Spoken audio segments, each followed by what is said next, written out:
What's up, guys? Welcome back. Thanks ever so much for joining again. I can't believe you lot keep coming back week after week, but I massively appreciate it. No Grand Prix, of course, this weekend, but that doesn't stop us talking Formula One because there's always stuff going on. There's always stuff to talk about. It's one of the reasons that I love it so much. So thank you very much for joining again from all over the world. We've got loads to talk about, got loads of great questions in despite it not being a Formula One week, if you like. Of course, Turkey later this week, so loads to look forward to as we move forward, but nothing happened this weekend in the world of Formula One on track at least. Hello to everybody. Hello from the Lake District, George Alimo. Hello, mate. Monterey in California. I bet you've got slightly better weather than we have right here. It is lashing down outside my window. Adam, hi from Hungary. Hello, Utah. It's all the usual faces, which is great. You know, you guys are a little community that we've built here together. It's great seeing you all chat on the chat throughout the afternoon. Love that as well. So thank you very much. Master, hello from Barbados. Big up to you. That's a long way away. Again, probably some sunshine, I hope, for you out there. Doncaster, Canada, Sydney down under, Florida. Thank you very much for the Wheeler Dealers. Congratulations, low carb EV. Appreciate it. So last week was all about Wheeler Dealers. This week is back all about Formula One. I thought it was great having Mike on last week. I hope you enjoyed that. It was slightly different, but you know, this week it's back to some sort of normality. So let's crack on with it. And the show today is going to start, as you will have seen already from the title and the thumbnail, talking about Fernando Alonso. The question was prompted from one of you guys earlier on, Chris A. Let me just find it on here. There we go. Chris A. in the chat earlier on asked this, and I thought it was a good way to start the show. Big talking point. Marc, what are your predictions for how well Alonso will do in 2021? If you don't make predictions, consider humouring us. So I can't really make predictions because, I mean, it's just one of those things. I hate trying to predict anything in any live sport, because what's great about live sport is it should be relatively unpredictable, at least to some extent. But what we can do is talk about Alonso, his strengths, his weaknesses, what we can perhaps expect from him, what the highs and lows might be. And also, he's been out of this sport for some time now. Is that going to have an effect on his ability? The cars have moved forward over the last couple of years. He's not been in one, and certainly not in anger. So let's talk about this, and I'll give you my opinions on this, and of course I'd love to get your thoughts on this as well. Yeah, Chris A, woohoo! Your question made it. Thank you, mate. It's a great question and a great talking point, so let's crack on with this. Fernando Alonso then. I can speak with some experience, of course, having worked with him for a year in 2007, which was a difficult year, let's be honest, in Formula One terms, certainly in McLaren terms. From a team dynamic, it was incredibly hard. If you've read my book, you'll know a number of the stories from within that. I've certainly got a huge amount of respect for Fernando. As a racing driver, I think he is one of the greatest that we've seen in recent times. I think he's got almost everything to be as close to the perfect Formula One driver, as you could want, I think, at his peak. Whether he's still got that, well, remains to be seen. What he does have, of course, and this is well documented, you don't need me to tell you this, is this other side of him which can be, on occasions, a little bit divisive. And when you're in a team environment, that's not really what you want. That's the last thing you really need, is some divisive character which might be trying to grab all the attention for themselves. And I know that many racing drivers do that. Certainly many of the most successful racing drivers have done that, have grabbed hold of the power within a Formula One team to have it for themselves. That's how they gather the force of a Formula One team pulling in their direction, and that's often how they get across the line. What it can mean, though, of course, is that if you're on the other side of that team, or the other side of that garage, it can have a massively negative effect on you. So that's the mechanics, the engineers, the other driver in the team. A lot of the people within that Formula One organisation that may not be associated with one side of the garage or the other, which is, of course, by far the biggest proportion of any Formula One team, are relative neutrals working in the factory or working as part of the central force within a Formula One team, if you like. There's only a very small part of each team which is directly associated with each driver in that way. So building a team that works in harmony is important for a number of reasons, obviously. And if you've got a driver that can upset that, it can have a really negative impact. Having said that, Fernando Alonso, when I worked with him in 2007, I'm going to be the first to hold my hands up and say, I can't claim to know Fernando Alonso today because I haven't spoken to him. Well, so I haven't spoken to him properly, in fact, other than through the media since that year of 2007. So I'm sure, like all of us, he will have changed over the last couple of years. It's just in which direction? How has he changed? We can look at the things he's done in the meantime.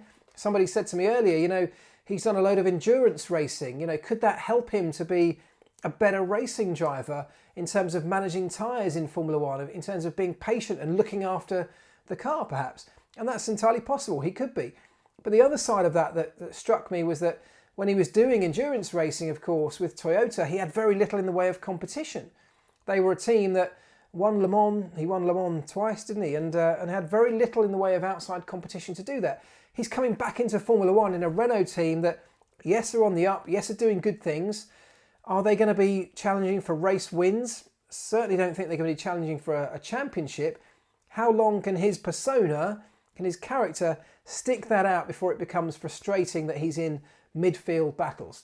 And maybe it won't. These are kind of rhetorical questions. We don't know the answers, but there are a lot of complex sides to Fernando Alonso that sometimes in his past have outweighed his ability within a racing car. And I guess we're all waiting to see how that's going to play out in 2021. But I think most of us would agree we can't wait to see it happen. Let's see what you're saying on this then. Let's see. It's a make or break season for Ocon against Alonso. For Ocon, says Will Bennett. Yeah, I think that's going to be a real tough challenge for Esteban Ocon. Probably the last thing he really wants is Fernando Alonso dropping into that team for all the reasons that I've just talked about. If you're on the other side of that garage, it can be a difficult place to work. And I don't get the impression, without knowing him personally, that Esteban is a really strong, powerful character within the garage situation. At the moment, I would say that Daniel's a stronger character. It's certainly going to be the case, I think, next year. So he has got a tough job. Of course, what he can do, and the only thing he can really do, is deliver on the racetrack, and that's what he has to do. That's what Lewis Hamilton did, of course, when he came up against Fernando Alonso, as he was then the current world champion. All Lewis could do in that situation was do his talking on track because he didn't have a big enough voice inside the team or outside in the media. So we'll see on that one. Has Alonso taken a rookie seat, says the wall? Well, look, I certainly don't begrudge Renault or anybody else taking a Fernando Alonso at this point. I don't think he's past it. I hope he's not past it. But he's kind of a bit box office for Formula One. Whether that manifests itself in the way of controversy or whether it's in great racing. I think either of those we're all tuning in to watch, aren't we?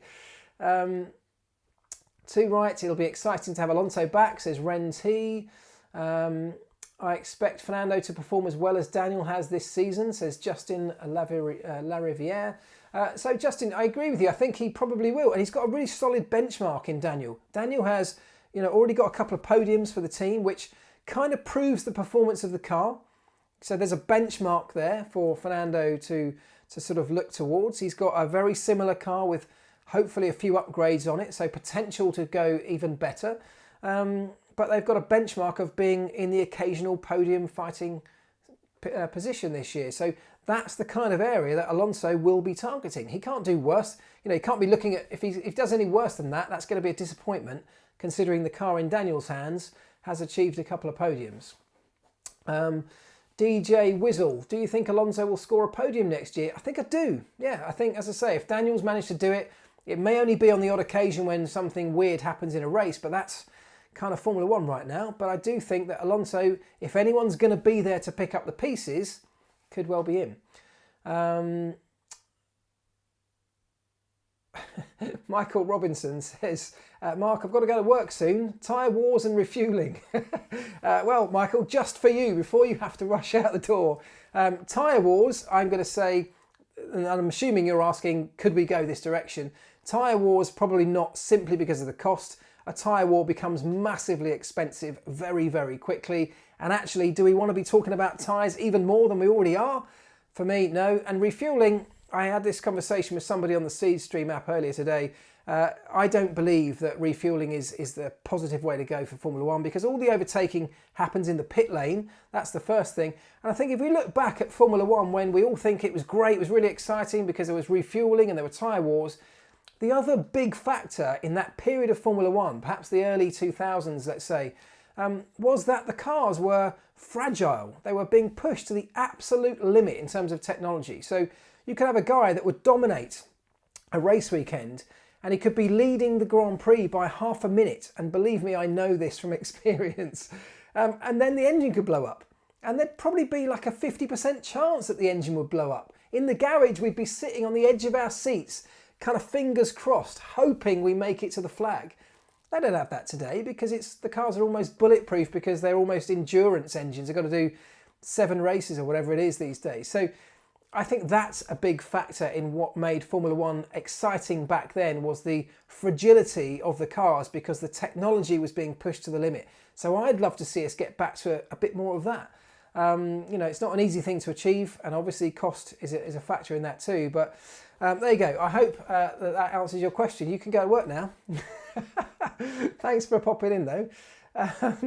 Let's get back to Alonso. Let's see. Have we all moved on from Alonso? Here we go. Boulier thinks Kimi's a genius. Is Alonso a genius too? Both Boulier and Martin Brundle say Kimi comes close to a Senna. Wow, that's Sundar says that. That's a big call, coming close to a Senna. I always hate trying to compare racing drivers, and I just don't think there's any point, particularly across different eras, but even in the modern era, when they're in different teams and different environments and different cars, it's almost an impossible thing to compare. Is Alonso a genius? I mean, he has an incredible ability in a Formula One car, in a racing car. But so does Lewis Hamilton, so does Max Verstappen, so does Charles, so do a number of other drivers have incredible ability. But yet we haven't seen all of those environmental factors come together, i.e. put them all in the right team, in the right car, in the right season, with the right teammate and the right management and everything else, to absolutely let that genius, if that's what it is, flow out. So I'd be hesitant to call any Formula One driver a genius, but I do think there are some exceptional ones. I've named a couple there, and I would put Alonso in with that crowd. Let me see. Right, I'll tell you what we should do. I did a poll. I did a poll earlier. I asked you lot, how do you expect Alonso to get on in F1 in 2020? And here is the results of that poll. I think 1,500 of you took part. Here it is. The options were: he's a great talent coming back with renewed motivation and drive, same talent but same frustrations, being overshadowed by others, left behind after a couple of years out and now a bit off the pace, or something else. And actually, look how close it is. I think just edging it really there is, of course, the one that says same talent but same frustrations, being overshadowed. And I kind of, I see that, I understand it. I actually would say the top one for me, great talent coming back with renewed motivation and drive. The big question, I suppose, is how long will that renewed motivation and drive last for if he's struggling in a car that's maybe not able to maximise its potential?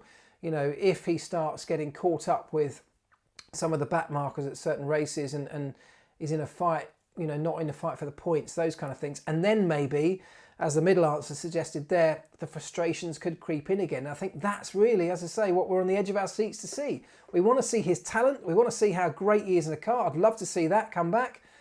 But I think there's all a little bit of all of us that really want to see the outbursts on the radio and the GP2 engine comments and all of that stuff, because it's entertainment. And that's why I'm excited about Alonso coming back. Right, let me see.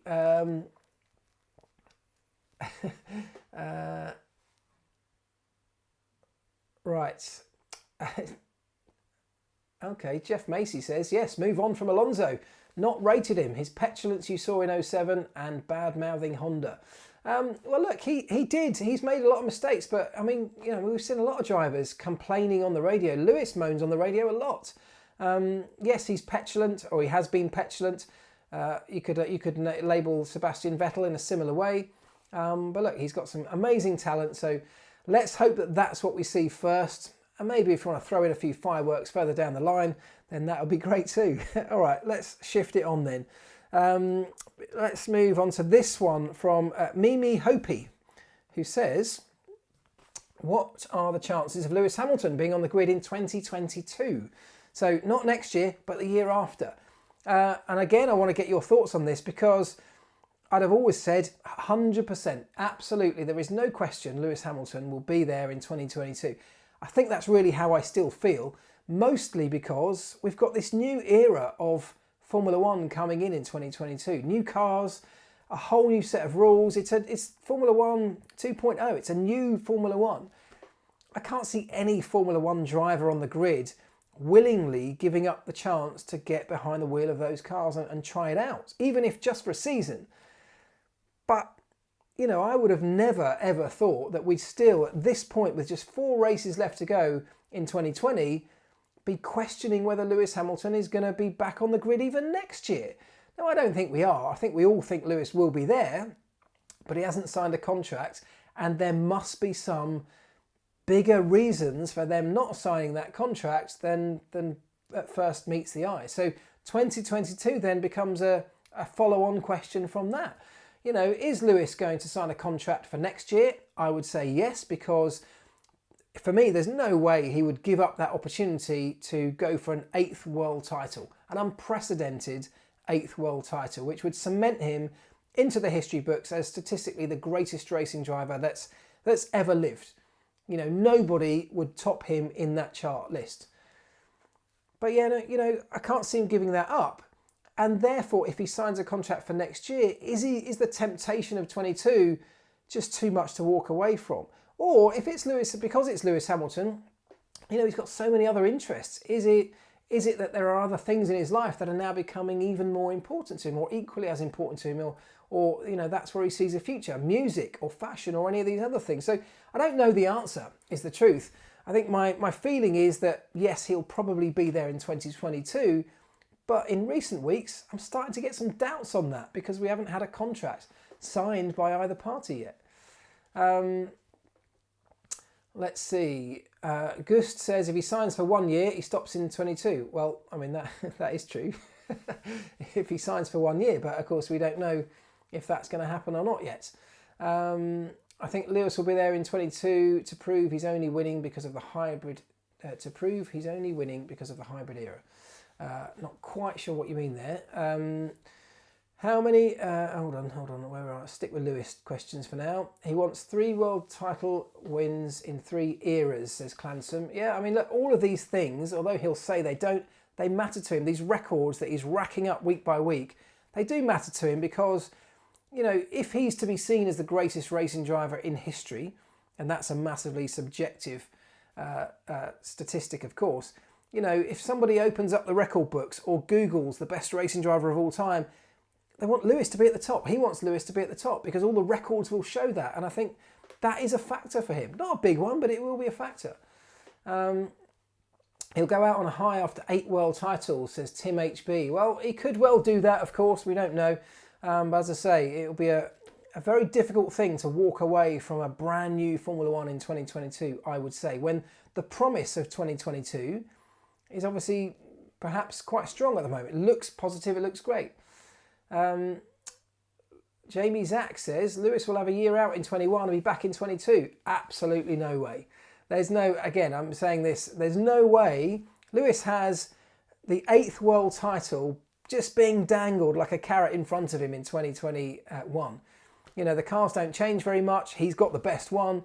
He's in the box seat to take that. You know, there's hardly anybody there to take it away from him. So if he wants to be an 8-time world champion, he could just do that pretty much relatively unchallenged, apart from his teammate. So he'll be there in 2021. I'm almost certain.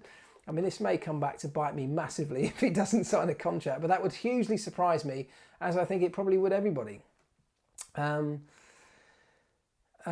If Toto doesn't commit to Marc in 21, will Lewis leave F1? I don't think so, and I think Toto is committing to Marc in 21, at least in 21, just maybe not in quite the same role. He's going to be there though. He's not leaving the organisation. He will be, training this new guy up to take over his role and having some kind of transition year, but he's not leaving Mercedes. And so there's no way that I can see Lewis leaving in 21. Here we go. Sundar Thonderman says, would you have Hamilton or Russell in a Merc in 22? I'd have both of them. That's exactly what I'd do. In 22, or in fact, in 22, I would have Russell alongside Lewis Hamilton. The old guard can show the new kid the ropes. They can learn from each other, or Russell can learn from Lewis. And then if Lewis wants to walk away after that, Russell takes over the mantle. In an ideal world, that's a dream setup for me.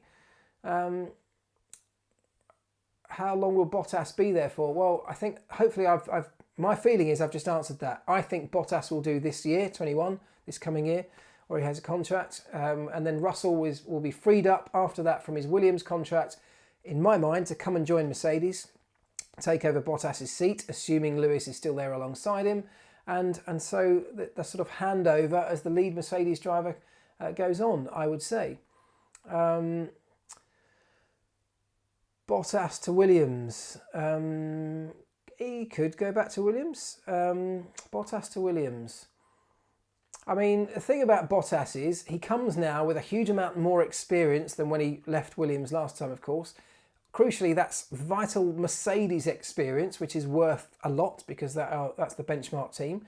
So whichever team if he wants to go to another team in Formula One, that's a valuable resource that he brings with him. That knowledge of how Mercedes operates is valuable to any team on the grid. So that makes Valtteri even more valuable than I guess he would be just based on his driving talents. 2024, Russell and Norris would be my dream team.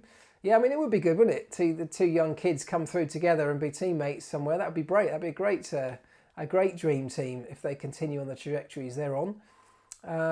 Let me see. 21 will be the end for Bottas. Surely George can't be at Williams past 21. I agree with you there. What does Bottas have to do not to lose his seat at Merc, says James Taylor? Well, Valtteri Bottas isn't doing anything wrong in terms of the reason Merc keep hiring him. I've said this before. The reason Merc keep hiring him is he's doing a great job for them. He's coming second to Lewis, in terms of championships pretty much every year. He's backing them up. He's winning the Constructors' title for the team. That's exactly what they want. They don't want Bottas getting in the way of Lewis's record-breaking 8th world title, but they do want him coming just behind that in second in an ideal world. So he's doing all the right things. So it's not that Bottas is necessarily doing anything to lose his seat, but if Mercedes want to plan for the future, which clearly they do, as Lewis won't be there forever, if they believe that George Russell's the future, at some point they've got to slot him in. And I guess at the end of 2021 and 2022, that's the most natural chance to do that.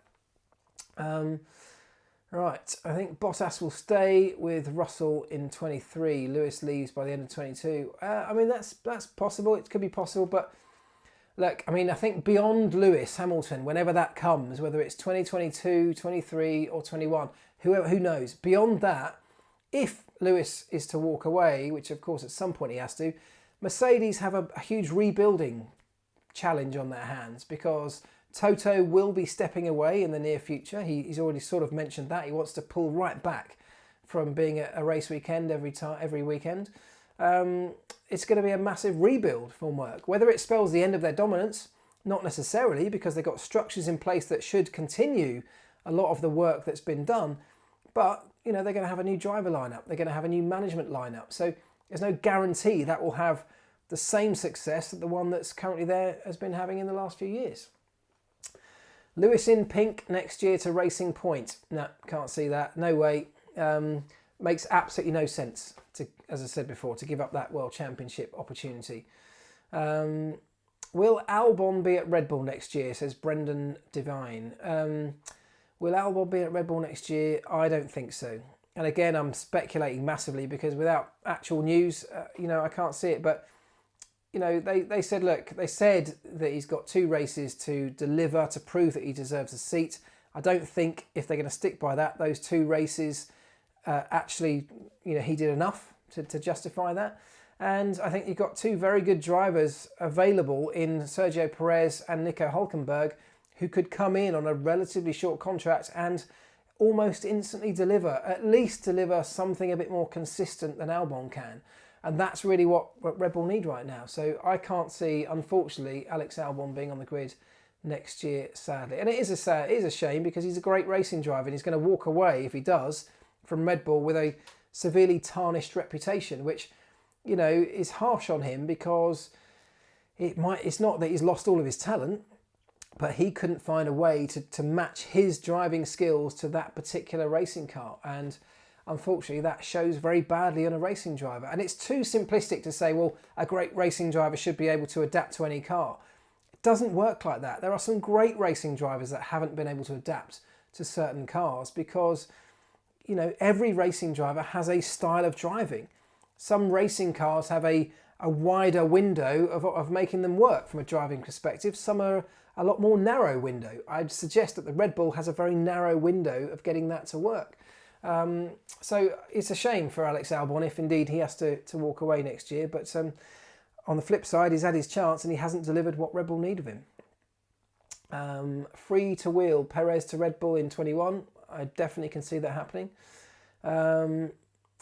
I mean, Cosmos 2017 says keep Albon for the Asian Red Bull sales. There is the tie link, but you know that doesn't win you championships. And unfortunately, I don't think it even sells you enough cans of Red Bull. I don't think it even has enough impact, because actually an underperforming racing driver where the media are constantly questioning his future, that's not good for your brand. That's not, whether he's Thai, British or any nationality, that's not good for the brand.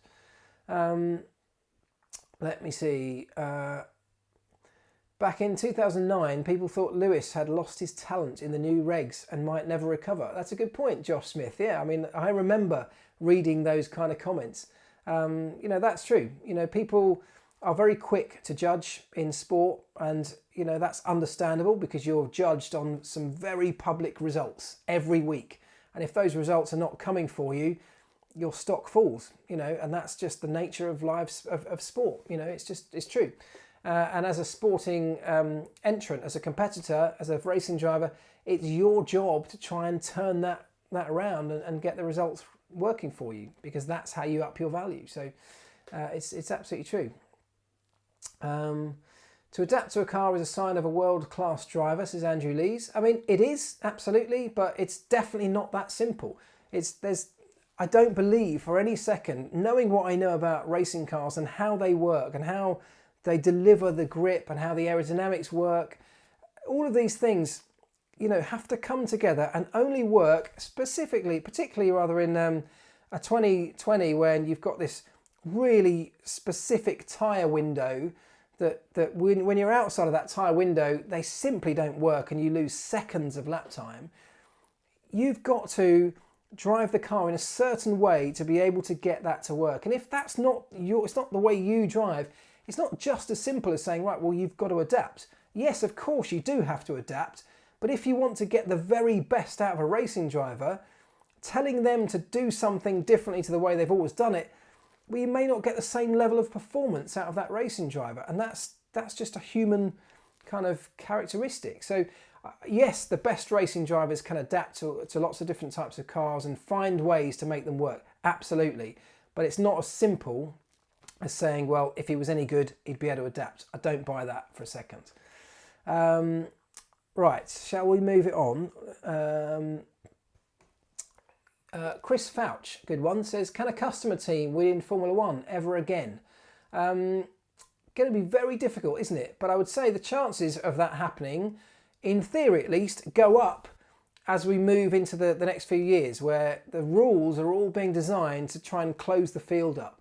So even from next year, we get things like the aerodynamic research restrictions coming in. So the teams that are highest up in the championship next year, this is next year, get much less wind tunnel and CFD development time than the guys that came further down the championship.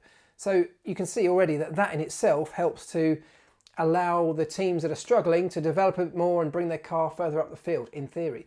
We've got the budget cap, which equally will lessen the advantage of these huge manufacturer teams in comparison to the midfield teams. So it's very difficult in modern Formula One, but I would say that the chances, I guess, are kind of going up with the next new set of regulations, which is great. Right, let's move it on. I've got another question here, which this one comes from Jamie Zack, who I've seen, who's in tonight. So hello, Jamie. Thanks for your question. He says, Porsche into F1. What's the scoop or news? And this is actually a question that I've had, or centred around this, quite a lot over the last week or so. It's actually not really based on any fact. So I'm sorry, Jamie, to dispel the myth. But Porsche are not coming into Formula One for next year. They will not be running the Red Bull engine program. And the main reason is that this story has come about because Porsche released some information about how close they'd come to entering Formula One and how they'd developed a Formula One engine that would be ready for the 2021 regs. Of course, they did this a few years ago when they were looking at a different set of regs, which never actually came to fruition. They were part of the working group that was helping to shape the Formula One regs, and they wanted to go, as some other companies did, in a slightly different direction. Formula One went off in the direction that we now know is the hybrid era that we know and love. And Porsche then decided, off the back of that, together with the fact that Volkswagen had that horrific Dieselgate scandal which dented the organisation massively. So with all that combined, they decided to walk away. They did have an engine on a bench. It's not an engine you could just pick up now and give to Red Bull and say, here you go, here's a Porsche. Because first of all, it doesn't meet these current regs. It's the wrong type of engine. It's years out of date. And if you wanted to bring it up to date to work in this modern Formula One, you'd have to be investing millions or hundreds of millions, possibly even. You'd almost be starting from scratch, which is pointless at a time in Formula One's evolution where we're coming towards the end of this engine cycle. So I'm afraid that at the moment, Porsche will not be coming in to run Honda's engine program. And the earliest opportunity for them or anyone else to join, as I've said before, is when we go to the new set of power unit regs for 2026. So yeah, sorry about that, Jamie. It would have been a great story, but I just can't see it, I'm afraid. V8 hybrid engines next time around, says CG Deluxe. Well, we still don't know, do we? We still don't know what the next set of power units are going to be.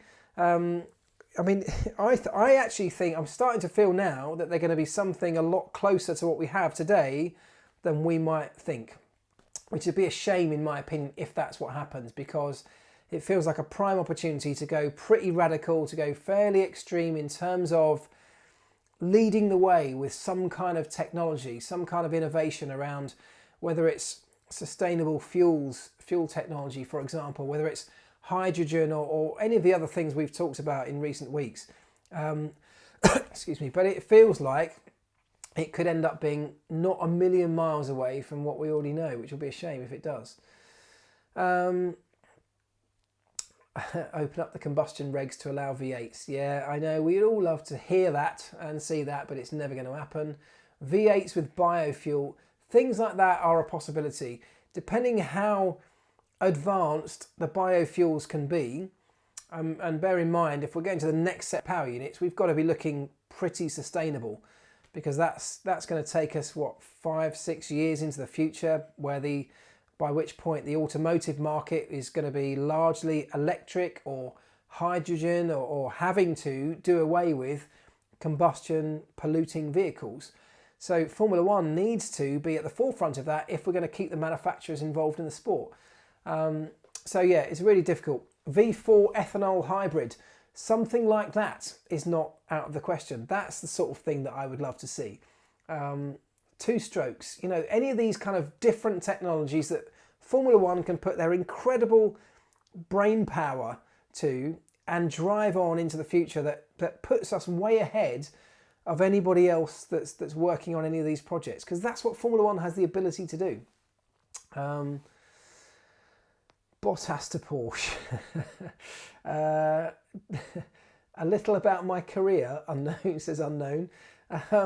My career, well, the only bit of my career that is of interest to most people here is I did nearly 10 years at McLaren. So for those who don't know, if you are new, and there are a lot of people, to be fair, that are new, particularly after that Wheeler Dealers announcement last week, a lot of new people have joined the channel and my socials. So thank you, welcome to you all. My background in a short term is that I spent almost 10 years at McLaren as a mechanic and part of the pit stop crew. and working through the organisation over those 10-year period. And you know, I've written a book about it. So if you do want to know more, go and there's a blatant plug. Go check the book out. But I had some amazing experiences, worked with some incredible drivers and some amazing people, and I'm, you know, incredibly lucky to have done that. And I've been dining out off it ever since. Josh Smith says self-driving Formula One cars. Did you see the Robo Race car just do a random turn right and hit the wall in a recent test? You seen that clip doing the rounds? I don't think we're quite ready for fully autonomous Formula One cars yet.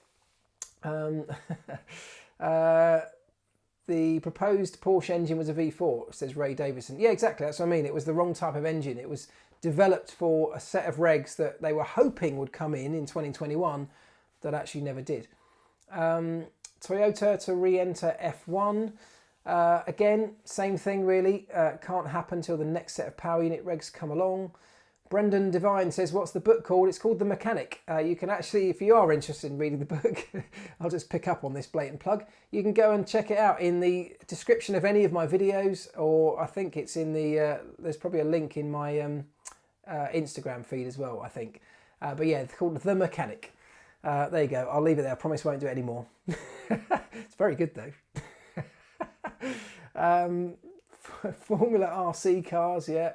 Toyota returns to F1 with new hydrogen cell engine. Well, look, Toyota are one of these companies that is at the forefront of hydrogen research in terms of road cars. So, you know, they have been for a few years now putting a lot of time and money into hydrogen. So if we went down that route, it's, you know, we could attract some new manufacturers because that becomes appealing to them. Absolutely.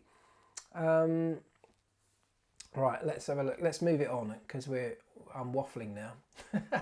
Oh, here we go. GC Deluxe. Can Ferrari make a big jump with the engine next year? So you may have seen there was some stories floating about, I think today or yesterday, where they think they can.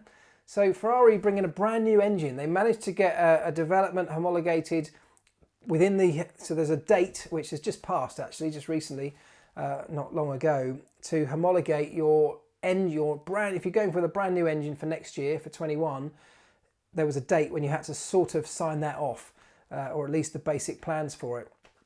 After that point, you've got to use your tokens to then spend to develop throughout the season. So Ferrari have gone with a completely new design for next year, unsurprisingly, because what they've got now is absolute rubbish.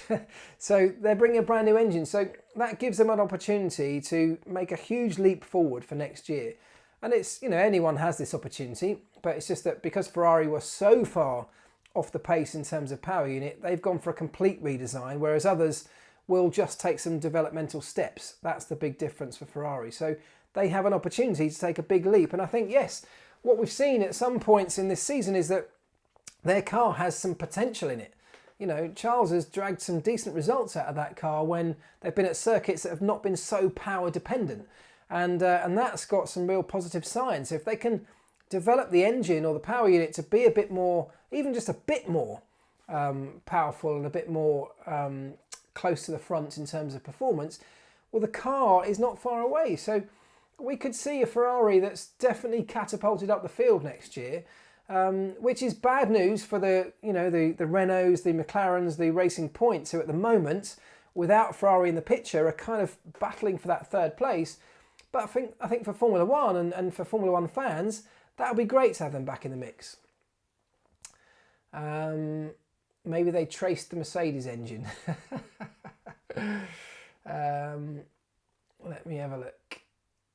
Okay, right, let me see what else I've got here. Oh yeah, here's another question. Right, this one comes from Peke Formula One, and he says, what would be your thoughts on this? Restrict or ban the setup simulator work that teams do behind the scenes ahead of a race weekend. Fans can't see it, and it would place more emphasis on the practice sessions on track, which fans can watch and enjoy more. And I thought that's quite a decent question, quite a good point. Now, let's get your thoughts. So start firing in your thoughts on that. But my thoughts on this are yes to some of it, no to other parts of it. So I agree with you. I would love to see less data being used to fine-tune and develop and prepare the car ahead of a race weekend in terms of setup. I think the idea that when we had that 2-day weekend and we missed the Fridays, that we've had a couple of actually now recently, what that does is stop the teams running the simulator all night on a Friday with all the data they've acquired over the practice sessions, and then turn up on Saturday morning where everybody, in theory at least, has almost got the best solution for their car. So what you see on a Saturday is just the general pecking order of each of the teams on the grid. Very rarely is there a surprise because everyone's figured it all out over the course of Friday. So I would love to see us banning some of that, where, for example, maybe there's a way we can stop the transfer of data from the garage back to the factories so that we can't run a simulator with a driver in the loop all throughout a Friday night, for example. So yes, we can collect data, but maybe we just got a few engineers in the garage that can look over it and find solutions a bit like the old days. Perhaps we could move in that kind of direction. So restricting the sheer numbers of people and the resources that particularly the big teams have access to on the other side of the world to make sure that they have maxed everything out by the time it gets to Saturday. So that's one area that I would like to see perhaps looked into restricting.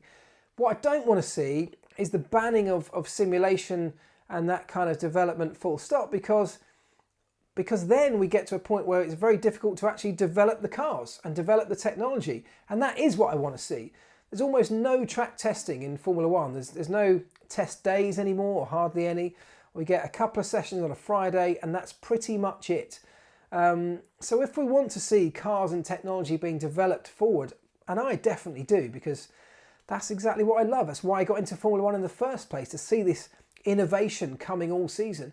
If we want that, we need to allow the simulators to help develop components and to help the development path in terms of aero, wind tunnel research. All these kind of things need to be happening in some form or another in the background. We could restrict it, but I think it needs to happen. So that's my thoughts on it. I'd like to see the race weekend limited massively in terms of that, but not the development path over a season, if that's a nice way to simplify it.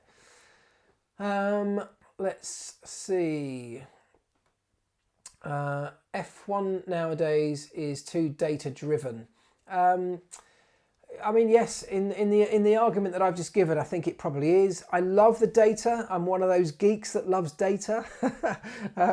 So I'm not against, harvesting data from a car, because I think it gives some amazing insights and it's fascinating for someone like me. But in the way we use that, I think that could be managed better. Formula E looked at banning the communication outside of the pit lane. So in exactly the same way, they wanted to restrict costs, stop costs from escalating. They had a strict number of people allowed at the racetrack, as Formula One does.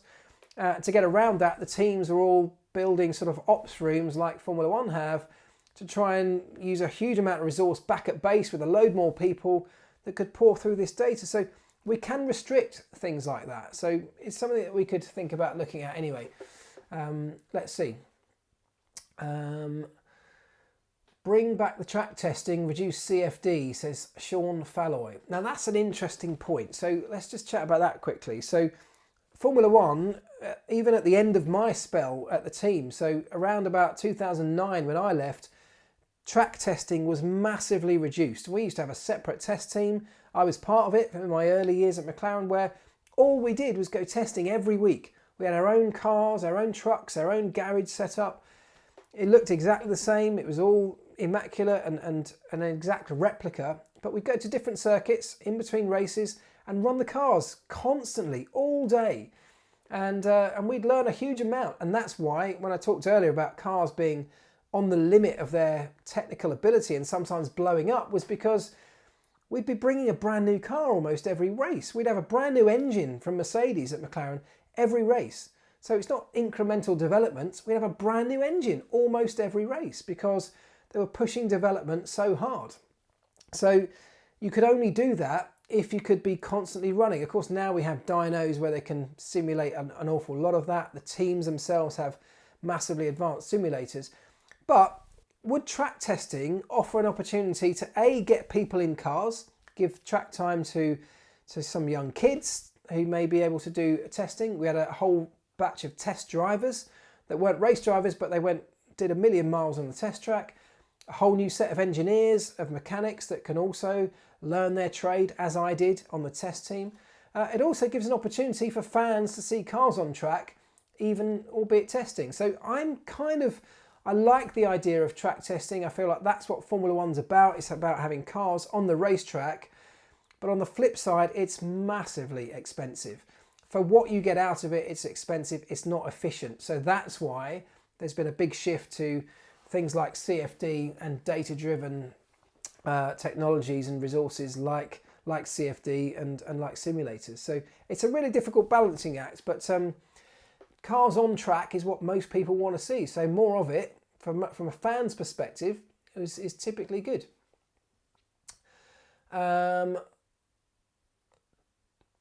Definitely more young drivers in a Friday, methinks. Well, the problem with that, of course, is that Friday is our only time to get a representative track time ahead of the race weekend. So it's a real risk giving one of those two sessions to a young driver, unless you've got a good reason to do it. Friday only for young drivers, Varun Sambi. You could do that, couldn't you?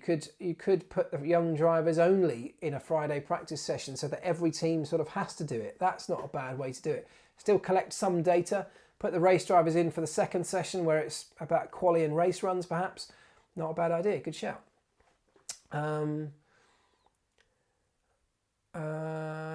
What's your thoughts on James Key, who says the new Merc engine's gone in the car surprisingly easy? Okay, good point.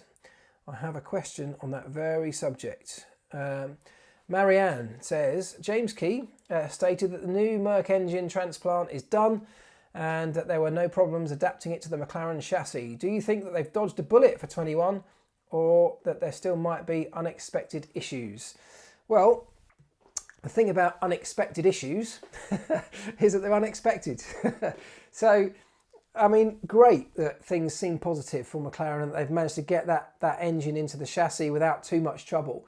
But, you know, as you touched on there, until it starts running around a racetrack, that's when you really find the problems. You can find some, you know, in a dyno and on a rig at the factory through a dry installation. You can definitely iron out a load of troubles in that way, but there will be other problems which will crop up, I have no doubt. I think the bigger issue that McLaren feared, or McLaren fans perhaps feared, and even I wondered about, is more of an aero issue in terms of, you know, when you're packaging that engine, can you fit the bodywork that you need to suit the front end of your car that's already existing and can't be changed, in terms of the chassis, for example? Can you fit the packaging of that power unit into that aero model that the car was designed for? And if you can't, is it a big compromise? So maybe I don't know the answer to this, and maybe what James Key is talking about is that they've managed to fit that in nicely and it hasn't compromised the aero platform. And if that's the case, that's great news for them, because that would have been one of their biggest fears, I guess, in that sense. So it sounds positive, which is great, and I'm really looking forward to seeing McLaren in 2021 with a new driver lineup.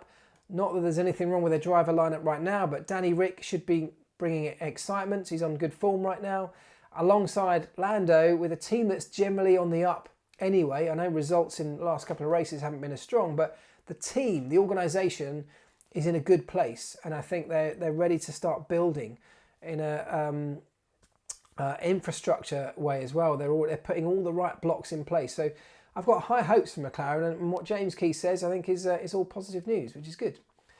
How big is an F1 engine, says Guillaume Morita. How big is an F1 engine? That's tricky.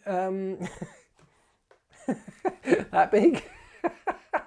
It's surprisingly small. I mean, today, the actual engine, the internal combustion engine, a V6, it's not that big.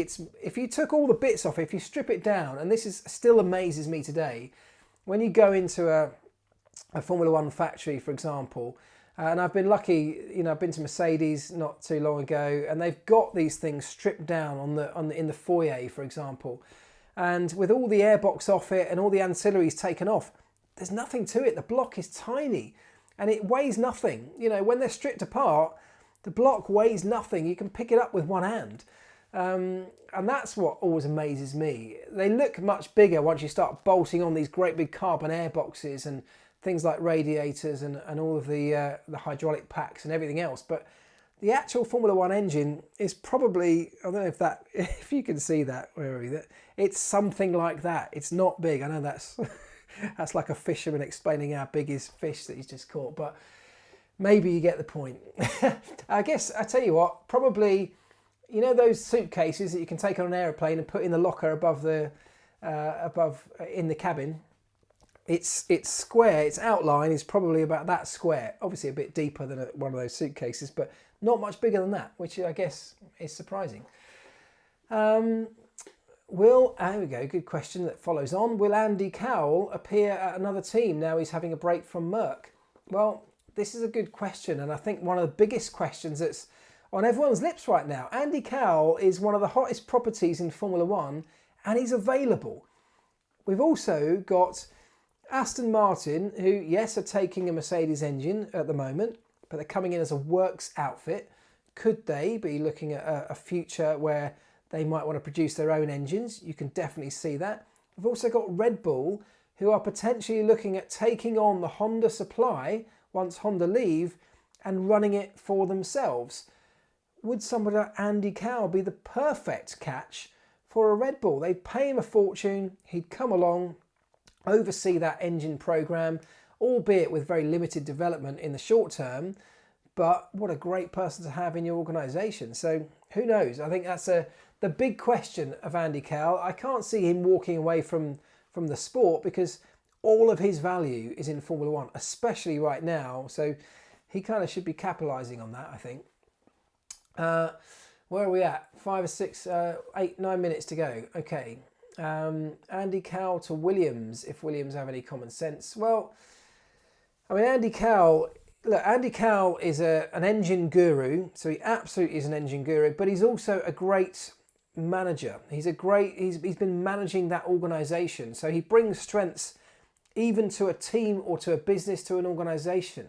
You know, one of the things I heard him say on the Beyond the Grid podcast was that he really enjoyed the idea of taking F1 technology and applying it to other industries, like when the Project Pit Lane thing happened.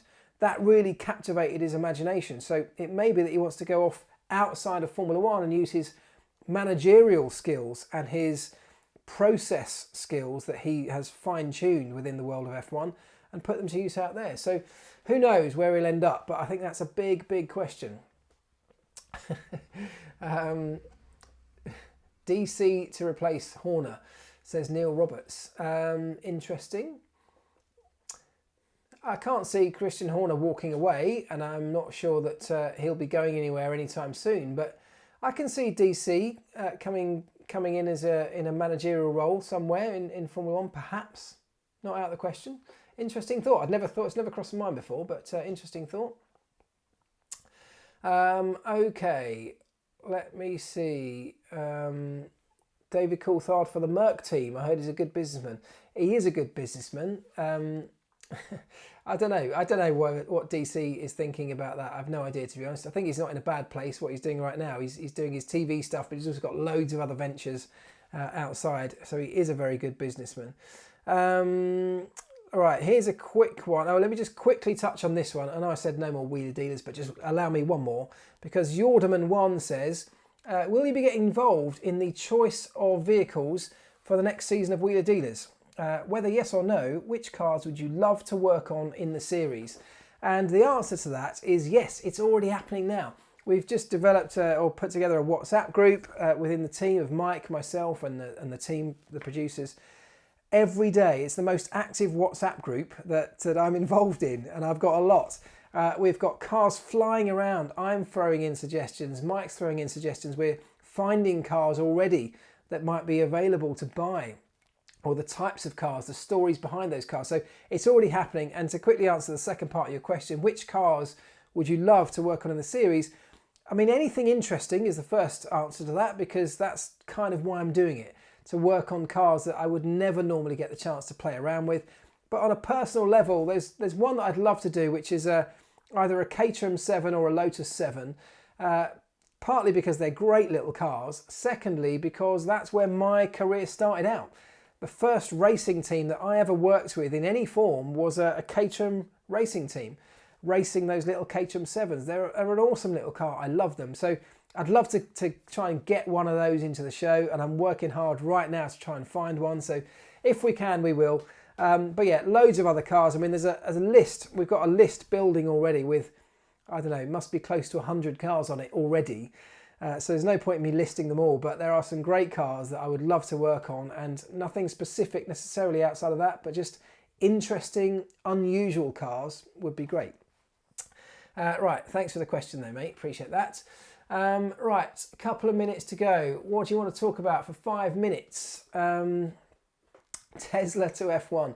Right, just quickly, Tesla will not be entering F1, but lots of people said to me, why don't Tesla enter Formula E? Well, Tesla are already known and have been for the last few years as the best, the most successful electric car company. That's hands down, that's what everybody thinks. If they enter a racing championship, they spend a huge amount of money, which they might win, in which case everyone still thinks they're the best electric vehicle manufacturer, or they might not win, in which case that title of the best EV manufacturer in the world starts to become diminished, and they've spent millions in order to do it. So it makes no sense right now from a marketing perspective to Tesla to get involved in any kind of electric racing. That's my quick one on that. Josh Smith says, can you fix my car? No. What's wrong with it? I mean, sorry, I'm laughing because especially since the news of Wheeler Dealers broke last week, I'm not kidding. I've had friends of mine that I haven't spoken to for years messaging me going, you know, I've got a funny knocking noise from the left rear corner of my Vauxhall Astra, and you know, what can it be? And these people I haven't heard of for years. So yeah, it's amazing how that's changed. Well, last couple of minutes, let's get a good one. BBC are reporting that the Vietnamese Grand Prix has been dropped from 2021. Do you know, I didn't know anything about that, but I've seen it come through the chat a couple of times, so I'll take your word on that. I don't know the reasons behind it, so I suppose I can't really comment, but it's a shame in that I was quite looking forward to it. It was a street track, but it looked like quite an interesting street track for me. So yeah, shame, I guess. I'll need to know a bit more really to comment about it. Varun Sambi says, do you fix your own cars? I do, although right now in this house, because when we moved into this place, I haven't got a garage. So I'm just trying to put planning permission in to build a garage, and then I will definitely get back to fixing my own cars.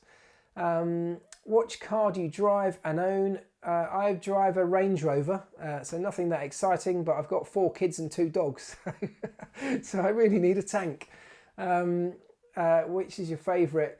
I love the Range Rover, don't get me wrong. It's an amazing, brilliant car, just does what it says on the tin. It's rugged, but it's also luxurious. So yeah, I love the Range Rover. And my favourite, I love a VW Beetle. My first car was a VW Beetle.